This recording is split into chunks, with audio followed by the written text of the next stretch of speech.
Greetings all, Ferrariman601 here. Today is one of those days. This is one of those videos that we don't ever want to make, but unfortunately sometimes we have to make them, and unfortunately sometimes things happen that we have to acknowledge and we have to talk about, even though they're subjects that are best left avoided. Unfortunately, earlier today, motor racing lost a talent.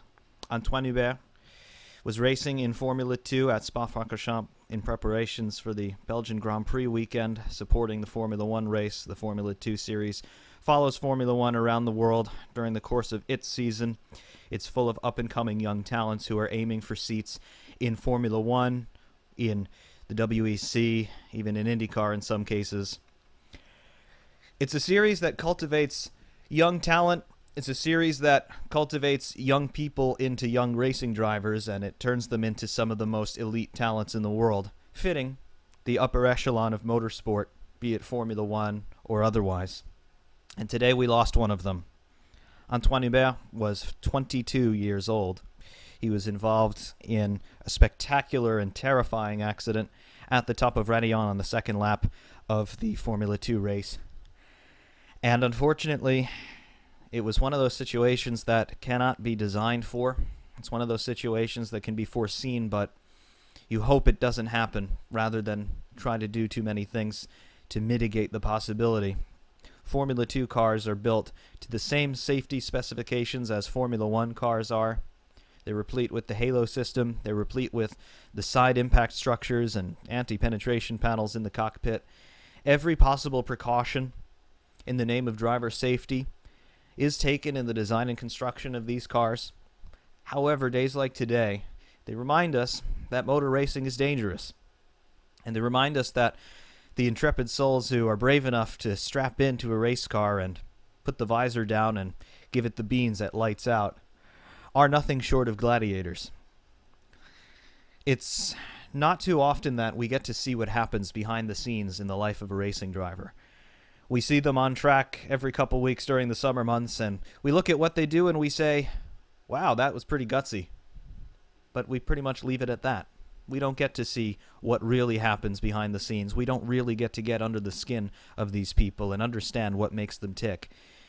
But I can tell you that the life of a racing driver, be it somebody who is just starting or somebody who is absolutely at the top of the world in their discipline, it is 100% dedicated during their time in competition to making sure that every possible advantage that they can get from their physical well-being, from their mental well-being, to their technique on track, to their understanding of the circuits and the race car, and their ability to work with other people in their teams and beyond, every single aspect of their lives is being honed to make sure that there are the minimal number of distractions that could keep them from extracting the best possible performance on any given day. And that is exactly what Anthoine Hubert was involved with, exactly what his main preoccupation was, all the way up through his career, up to today, the 31st of August, 2019. He was new to the Formula 2 series this year, having run in GP3 in 2017 and 2018. He was driving for the BWT Arden team in Formula 2 in car number 18. He managed to take 2 Formula 2 wins this year. And quite honestly, he was on his way, most likely, to a Formula 1 seat at some time in the reasonably near future. Taking wins in Formula 2 is something that not too many drivers get to do. Not too many drivers get to race in Formula 2 to begin with, and for many, it represents the pinnacle of what their careers will achieve. Hubert, in my opinion, was on for more than that. Having won the GP3 championship in 2018, he had an association with Renault. Perhaps he was being groomed for a seat at the Renault Formula 1 team for 2021, perhaps. Unfortunately, this talent, this bright young star, who only came into this world in 1996, is no more. And today we're left stunned and saddened by what we have seen.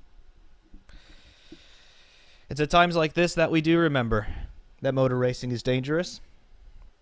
And it's the spectacle that it is because it is so. Of course, nobody likes to see drivers hurt. Nobody likes to see drivers killed.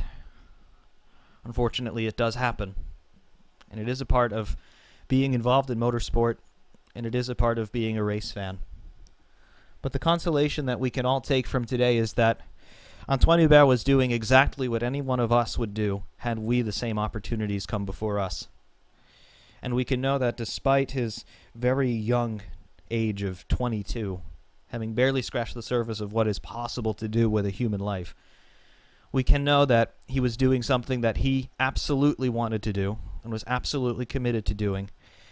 And he was well on his way to achieving far more in his young racing career than what he had already done. The world of motorsport will continue, and we'll finally remember what men like Anthoine Hubert were able to show us in their exploits on and off track. To his family, we say, we're with you. Our sincere condolences for your loss, and we will remember your son. Until next time, I thank you all very much for watching Ferrari Man 601. Saying thanks, and of course, we will see you soon.